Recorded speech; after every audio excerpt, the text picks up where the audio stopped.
Banyak orang tidak mengetahui usaha di balik keberhasilan orang-orang sukses.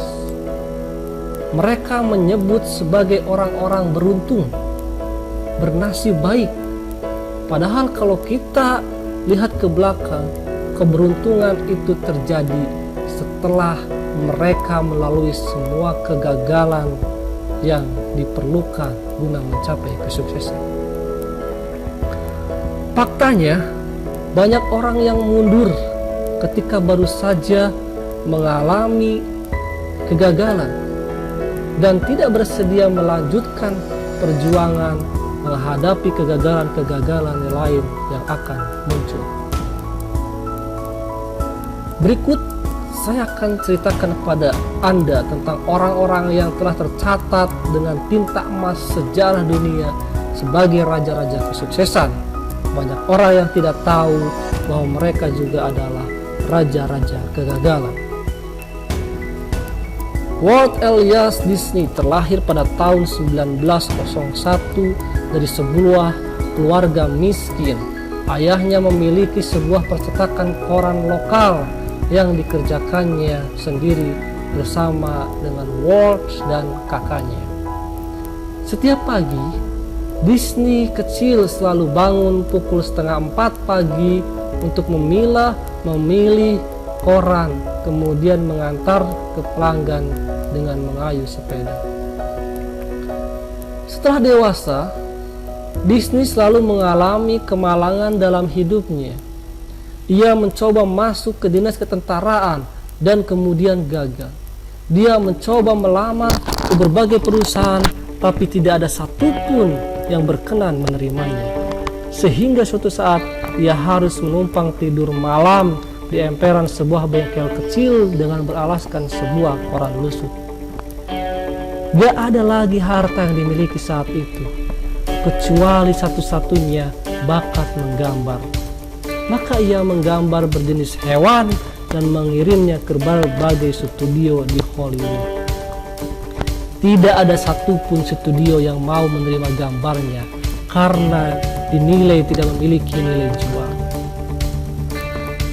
Disney terus memohon studio lainnya dan penolakan demi penolakan pun diterimanya. Sehingga suatu saat ada satu studio kecil yang mau menerima jasa gambarnya dan memesan satu alur cerita kartun bergerak berjudul In the Wonderland. Untuk jasanya Disney dibayar $1.500, padahal ia hanya berharap mendapatkan upah $50 sebulan. Cerita kartun buatannya kemudian difilmkan dan berhasil sukses besar, menduduki peringkat pertama film selama 3 tahun berturut-turut. Dan keberhasilan ini, Walt kemudian mendirikan studio sendiri, menciptakan tokoh-tokoh kartun seperti Donald Duck, Mickey Mouse, Pluto, juga menciptakan tokoh-tokoh seperti Snow White, Cinderella, Peter Pan, dan Barbie. Dari sinilah akhirnya Walt Disney mengabdikan sedikit seutuhnya untuk kebahagiaan anak-anak di dunia dan mendirikan The Disneyland. Ini adalah tentang Soichiro Honda. Soichiro Honda semasa kecilnya sering membantu ayahnya karena ayahnya memiliki sebuah bengkel. Tapi ketika sudah dewasa, Honda akhirnya bekerja di sebuah perusahaan. Pekerjaannya sangat baik sehingga dia cepat sekali naik jabatan. Tapi ketika sudah memiliki sebuah modal, Honda lebih memilih untuk keluar dari pekerjaannya, kemudian dia mendirikan sebuah bengkel kecil. Kemudian Honda menemukan ide untuk membuat suatu ring piston, kemudian dijualnya ke Toyota Corporation. Tetapi karena ring piston yang dibuatnya belum memenuhi standar permintaan dari Toyota, akhirnya link piston yang dibuat Honda ditolak. Tapi Honda tidak menyerah. Dia membuat berbagai macam lagi piston sehingga akhirnya dapat diterima oleh Toyota. Ketika permintaannya sudah diterima oleh Toyota, kemudian dia mencoba mendirikan sebuah pabrik. Tetapi ketika akan mendirikan pabrik, dia tidak diberikan semen oleh pemerintah karena saat itu kondisinya sedang dalam keadaan perang. Tetapi dia tidak menyerah. Dia bersama timnya menemukan cara pengganti semen. Kemudian dia mendirikan sebuah pabrik. Karena sedang perang,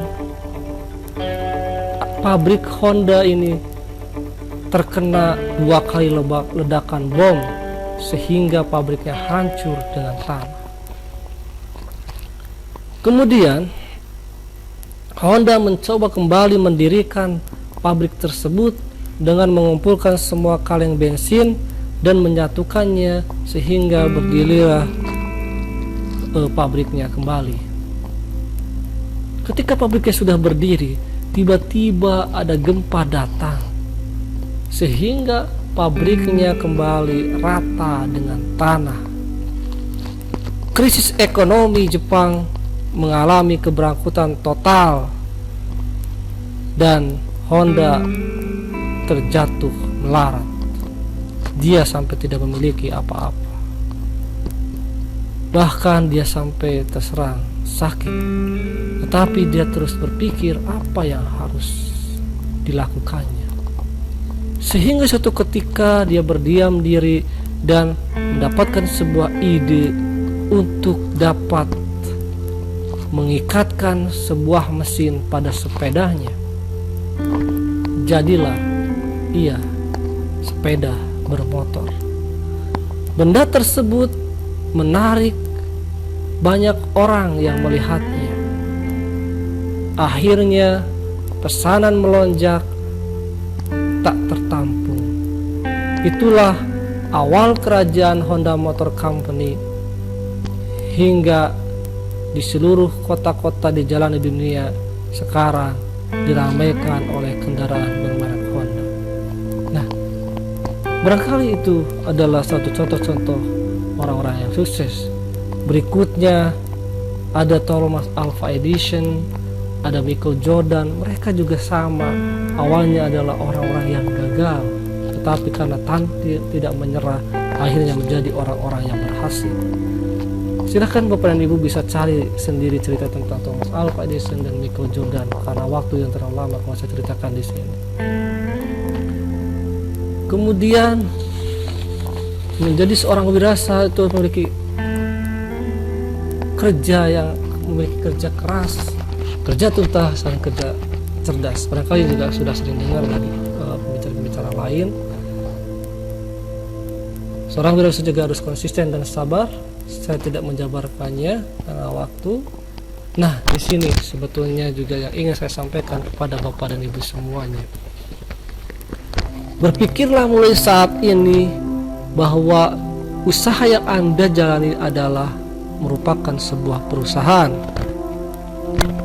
Ketika Anda memikirkan usaha adalah sebuah perusahaan, maka di dalamnya akan ada hal-hal yang ada di perusahaan, seperti ada bagian keuangan, ada bagian pemasaran, ada bagian SDM, dan ada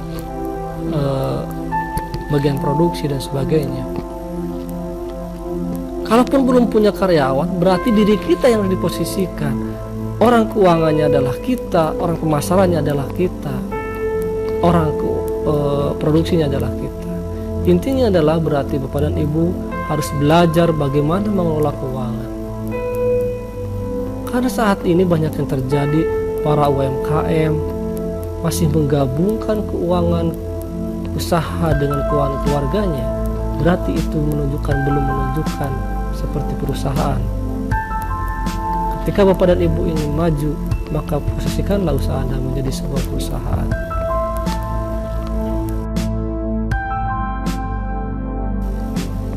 Sedikit penutup dari saya, ini saya dapat dari Dr. Meja, adalah seorang entrepreneur tidak akan pernah berhasil secara optimal kalau tidak mengerti bisnis. Bisnisnya tidak akan pernah tumbuh dan berkembang dalam jangka panjang kalau tidak menerapkan manajemen.